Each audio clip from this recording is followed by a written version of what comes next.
Сәлеметсіздер ме балалар? Біз бүгін қазақ тілі пәнінен диктант жазамыз. Ендеше дәптерімізді ашып, 23-ші қазан деп жазайық. Балалар, біздің бүгінгі диктантымыздың тақырыбы диқан. Балалар, тапсырманы жазбас бұрын диктантты азат жолдан және бас әріппен бастауды ұмытпаңдар.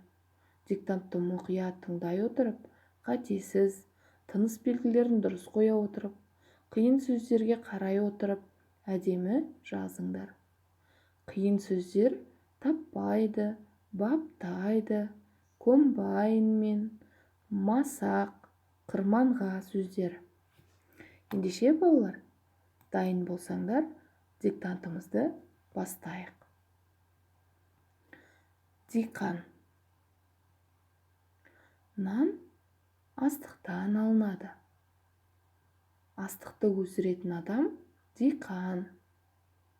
Ол жыл бойы тыным таппайды. Көктемде жер жыртады.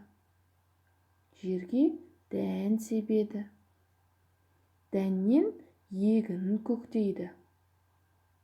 Диқан жаз бойы егінді баптайды. Күзде піскен егінді комбайнмен орады. Масақ толы дән қырманға тасылады. Егінді жинауға оқушылар да көмектеседі. Диқанның еңбегі бағаланады. Балалар, тапсырма түсінікті болса, ендеше диктантты бастап жаза қойыңдар.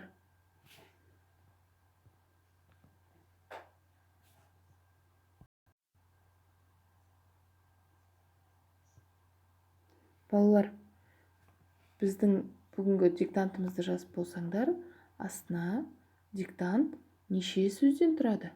Соны диктанттың аяқ жағына, жақшаның ішіне жазып өтіңдер.